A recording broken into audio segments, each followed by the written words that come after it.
Thanks for joining me today. In today's lesson, we are going to continue our discussion of stoichiometry, but we're going to take it a little bit further and talk about how certain reactants can affect how much product is made. We call that limiting reactants. So to kind of set this up, I have a little demonstration for you dealing with laboratory equipment. So we're going to be doing a lab, and for this particular experiment, we have some equipment here, and what we need for the experiment is one Bunsen burner. We're going to need one ring stand. We're going to need 3 beakers, 2 of our scupulas, and 1 stir stick. That's what we need for the experiment to work, or to be able to do the experiment. However, I have a whole bunch of equipment here. So if I look at just my Bunsen burners, I have 6 Bunsen burners here, which that tells me that I can make 6 setups of my lab. But I have 12 beakers, and I need 3 beakers for each setup, so I can make 4 setups with my beakers. So my beakers tells me I can make 4 setups. My Bunsen burners tells me I can make 6. Well, ring stands, I need 1 ring stand for each setup, and I have 9 ring stands. So I can make 9 setups. And I need 1 stir stick, and I have 20 stir sticks available. So I could make 20 setups. And I have 10 scupulas. Well, I need 2 of them for my lab, and so I can make 5 setups with those. So each one of my pieces of equipment tells me I can make a different number of lab setups. Well, which one could I actually do? Well, I could have 6 or 9. Well, 6 is smaller than 9, so I obviously can't have all 9 because I can only make 6 setups because of my Bunsen burners. So the 9 is out, I'm with 6. And we have our beakers, well, we have our stir sticks. There's 20 of them, so I can make 20 lab sets with those. Well, that's obviously bigger than 6, so I can't make 20, I'm stuck with only 6. Once I run out of Bunsen burners, I can't make any more. And then I could do 5 with my scupulas, but again, that means I can't make 6, so I can only make 5. 5 is now smaller. So once I run out of scupulas, I can't make any more, so I can only make 5 lab setups because of my scupulas. But then my beakers, I need 3 for each setup, and I only have 12, so I can only make 4 lab setups with the beakers. Well, 4 is the smallest of those numbers. I have 9, 6, 20, 5, 4. 4 is the smallest. So once I make my 4 sets of beakers, once I've made my 4 sets of beakers and I combine everything else that I need with those, I'm out of beakers, so I can't make any more lab sets. So I'm stuck. That means I am limited by how many sets I can make by the beakers. So my beakers have limited my setup. And that's what we're going to be talking about when we talk about limiting reactants. So in most situations, you don't have exact stoichiometric ratios of chemicals in a reaction.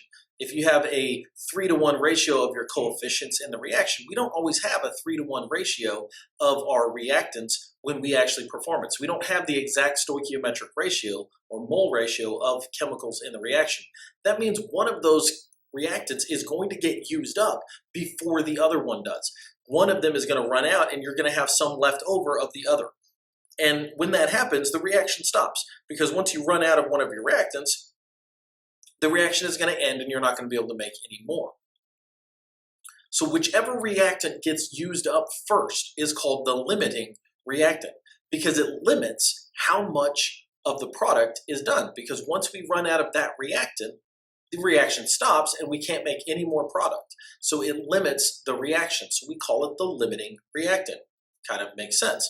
The reactant that is left over is the excess reactant. Now you can have more than one excess reactant because sometimes you have 2 or 3 reactants that are left over. If you have a reaction that has 3 reactants, then you can have a limiting reactant and 2 excess reactants, because they're ones that are left over. So there was an excess. There was more than was needed because of the limiting reactant. So the reactants that are left over are the excess reactants. So how are we going to determine which one is the limiting and which one is the excess before we even begin?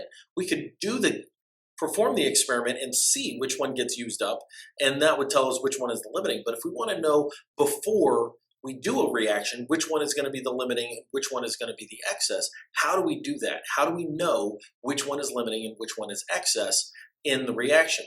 Well, we do that through stoichiometry. So if I have this reaction that we've used before, 3KOH plus H3PO4 yields K3PO4 plus 3H2O. This is our reactant. Now, suppose you have 23.5 grams of potassium hydroxide and 42.9 grams of phosphoric acid. Those are our reactants, and that's how much we have. All right, which one is the limiting reactant? Which one is the excess reactant? And how much is actually going to get made of our product? These are the questions that we need to be able to answer, and we're going to use stoichiometry. So you're actually going to have to do stoichiometry twice for each one of these. You're going to do stoichiometry starting with one reactant, and then you do stoichiometry starting with the second reactant and see how much product gets made. Now, the limiting reactant is going to be whichever one produces a smaller amount of product. The excess reactant is the one that produces more product. So the one that produces the smaller amount of product is the one that's going to limit, because you're going to run out of it, it's going to produce, and then that's where we're going to stop making reaction or making product, is when we run out of that limiting reactant. So the limiting reactant is going to produce the smaller amount of product. The amount of product that's actually produced by the limiting reactant is our stoichiometric answer to the question of how much product is made. So let's look back at this example. We have 23.5 grams of KOH and 42.9 grams of phosphoric acid. So what we're going to do is we're going to do stoichiometry twice. We're going to start with our 23.5 grams of KOH, and I'm going to do stoichiometry. So the first thing I need to do is convert to moles. So I put the molar mass of KOH in the bottom, and that's grams of KOH. All right, and I'm going to convert to moles, so that's 1 mole of KOH.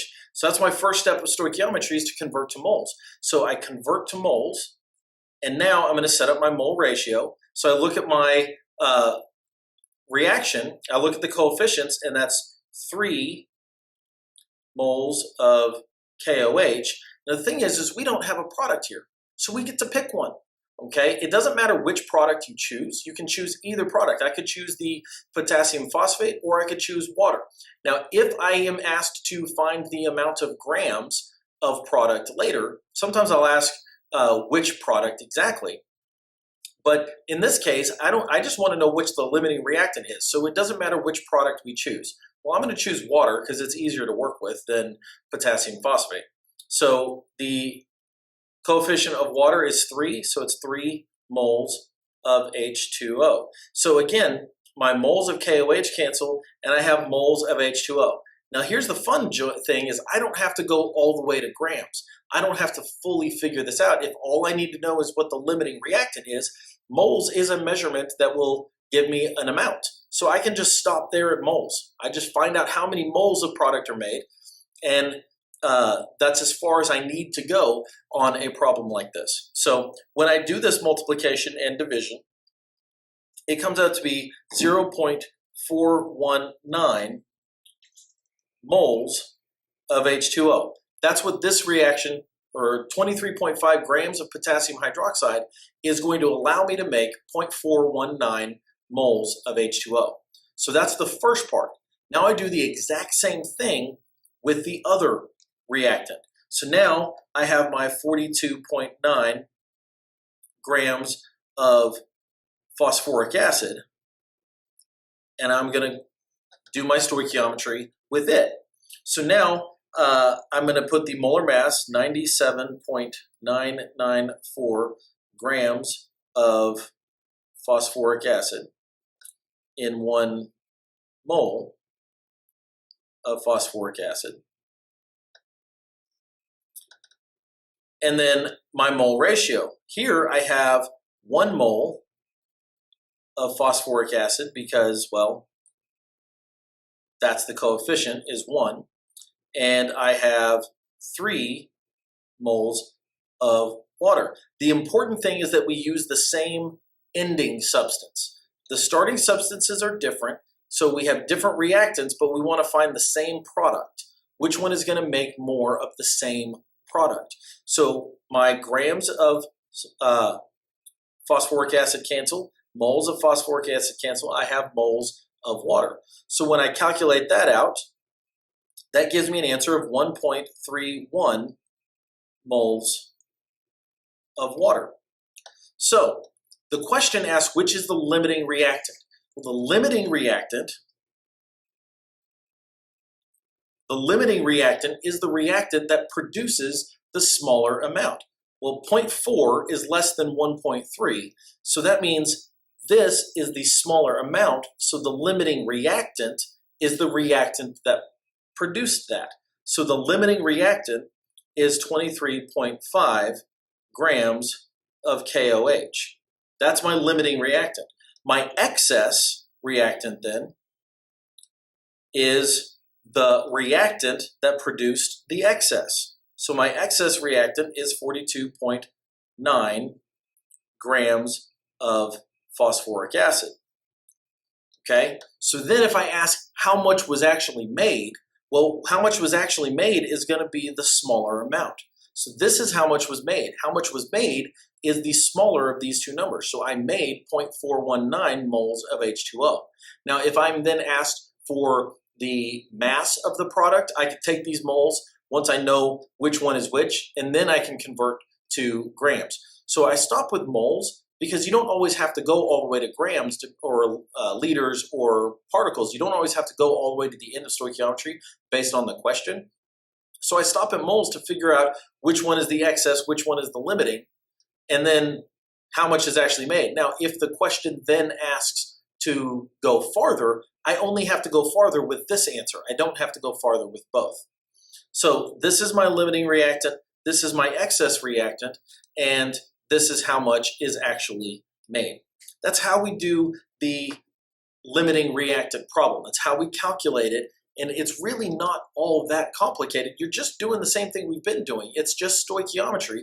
We just have to do it twice to figure out which one is the smaller so that we can get the limiting and the excess reactant. Now, the amount of product that the stoichiometry says should be produced, that answer that we had on the last one, it was the 0.4, that's the amount that should be produced. We call that the theoretical yield. Theoretical yield. And it's theoretical because in a real world situation, we rarely ever get what the stoichiometry says we should get because of experimental errors, equipment limitations, lab techniques. Sometimes we have dirty glassware, impure substances that we're starting with. Sometimes there's all sorts of things that could go wrong, but we rarely ever get the exact amount that the stoichiometry says we should get. And that's why we call it a theoretical yield. All right, the theoretical yield is rarely the same as the experimental value. All right, percent yield is a way that we measure how close we got to what we should have. It's a good way of showing how valid our experiment or our reaction was. A high percent yield means we did a really good job based off of our measurements and our lab techniques to get what the math says we should get. So percent yield is a comparison between how much product we should get, the theoretical yield, and how much we actually produce in the lab.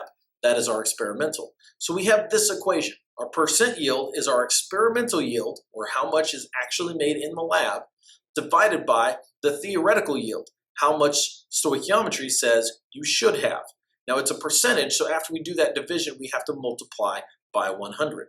And so that's why we have this equation, our experimental yield divided by our theoretical yield times 100 gives us our percent yield. So let's look at an example of that. All right, if Kern, that's me, calculates that we could get 23.9 grams of carbon dioxide from a reaction, in the lab, he performs a reaction and is able to isolate 19.8 grams of CO2. What is Kern's percent yield? All right, if I calculate that I could get 23.9 grams, that is my theoretical yield. Theoretical is what comes from the calculations. So my theoretical yield is 23.9 grams of CO2. All right.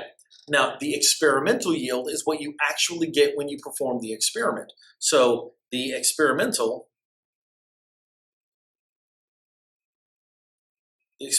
yield is going to be the 19.8 grams of CO2. That's what I actually produced in the lab. So theoretical is what you get from doing the math. Experimental is what you get from doing the experiment. And when you're answering questions in class, theoretical is going to be what you calculate sometimes. Experimental is always going to be told to you unless you're actually doing the lab in class. All right, so what is our percent yield? Well, percent yield is your experimental value.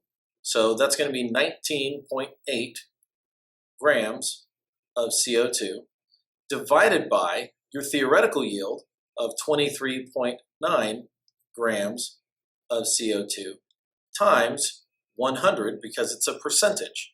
So when I multiply that out and round to proper significant figures, these both have 3 significant figures, so my answer is going to have 3 significant figures. So I multiply this out and I get 82.8%. That is my percent yield. So I yielded, or I produced 82.8% of what I should have been able to produce. So that means I had about 13% error, or 17% if I do my math correctly. I had about 17% that I didn't get, all right, because I got almost 83% is what I actually produced. So I had about 17% in my error. So there are lots of things I could get into why we have that lower percentage, why we did not get the full percent yield. So when you look at limiting reactants and excess reactants, it's really not that complicated once you have done the stoichiometry. Once you do the stoichiometry to figure out how much can be made with each reactant, then the smaller one is going to be your limiting reactant and the larger one is going to be your excess reactant. Once you have figured out how much is actually made, that smaller product amount, then that is your theoretical yield. That's what the mathematical stoichiometry tells you that you should be able to get. Then you perform the experiment in lab and get an actual amount, and then you can compare that theoretical yield to your actual yield, your experimental yield, and get your percent yield. So these are not super complicated concepts, assuming that you have gained the knowledge of the previous lessons. If you know how to do the mole conversions and you know how to do the stoichiometry, then limiting reactants is simply doing stoichiometry again. You're just doing it twice on one problem. And so it's not super complicated.